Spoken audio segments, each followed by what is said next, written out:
As Minister of Culture for the Black Panther Party for Self-Defense, later known as the Black Panther Party, Emory Douglas was responsible for the aesthetics of the party, including publishing weekly prints on the back of the Black Panther newspaper. Douglas's prints from the late 60s and early 70s use innovative graphic techniques in conjunction with symbolic nods to other concurrent revolutionary movements.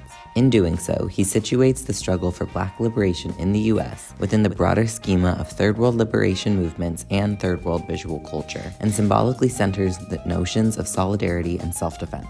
Furthermore, the wide accessibility of the newspaper allowed Douglas to utilize his art for political enlightenment and mobilization, challenging the popular Western notions of art solely as a form of creative and intellectual expression.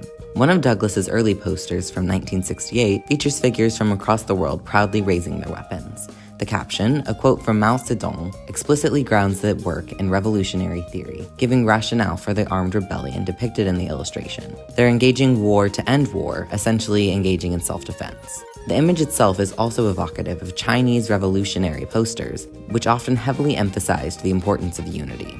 Like in Douglas's posters, the figures are each dressed distinctly, but act as one.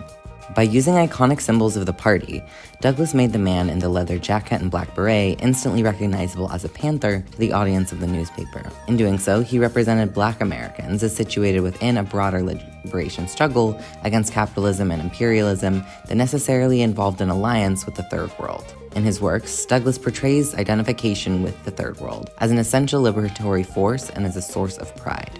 In a poster from 1970, Douglas once again represents Black Americans among the Third World. This time, explicitly names U.S. imperialism as a common enemy. U.S. imperialism is represented as a pig, a now common symbol for police that Douglas himself originated to symbolize the foul nature of state power. Pigs are thought of as being sloppy, gluttonous, and low-natured, so by building an association among his audience between the image of the pig and the concept of state power, Douglas associates the state with these unsavory traits and visually constructs a common enemy against which he can mobilize the masses. In this particular image, people in Africa, Latin America, Asia, and the ghettos of the US are shown in active armed resistance against the imperialist pig. The inclusion of the ghetto among continents of the Third World reinforces the symbolic coalition Douglas builds between Black Americans and the Third World, and his repetition of "get out of" expresses a shared experience of the US's exploitative interference in their affairs. Ultimately, this image is one of victory. The guns, pointed inward and showing focus on a unified goal, have pushed the formerly oppressive pig against a wall, his demise imminent. In this way, Douglas depicts liberation as possible through unity and armed resistance. This 1970 poster, captioned "We will not hesitate to either kill or die for our freedom," is one of many of Douglas's posters which utilizes imagery of sun rays.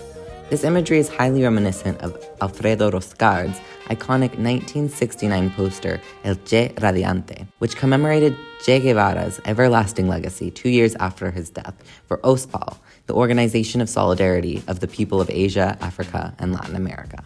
Douglas commonly paired sun rays with other symbols of hope, resilience, and futurity, such as children, Black militants, and, in this case, broken cuffs. In this way, Douglas developed a distinct visual language that could be consistently recognized and understood by his audience. In this particular work, the sunbeams emanate from armed individuals, their unrelenting resistance a source of hope. A 1969 print inverts the symbolism of the sun rays. Rather than emanating out of an image of hope, the beams are constructed from firearms pointed inward toward a pig, once again symbolizing police and the state. The rays are built from the participation of many, crucially armed to defend themselves. The hope comes from the mobilization of the masses. Together, they're able to surround and incapacitate the fly-ridden, stinking pig.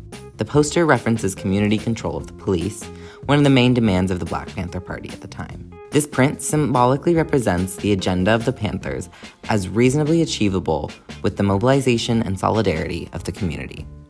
Together, Emory Douglas's posters from the late 60s and early 70s represent unity and armed resistance as crucial in the struggle against state power, capitalism, and imperialism. By distributing his art in a widely accessible newspaper, Douglas was able to speak directly to those he sought to mobilize.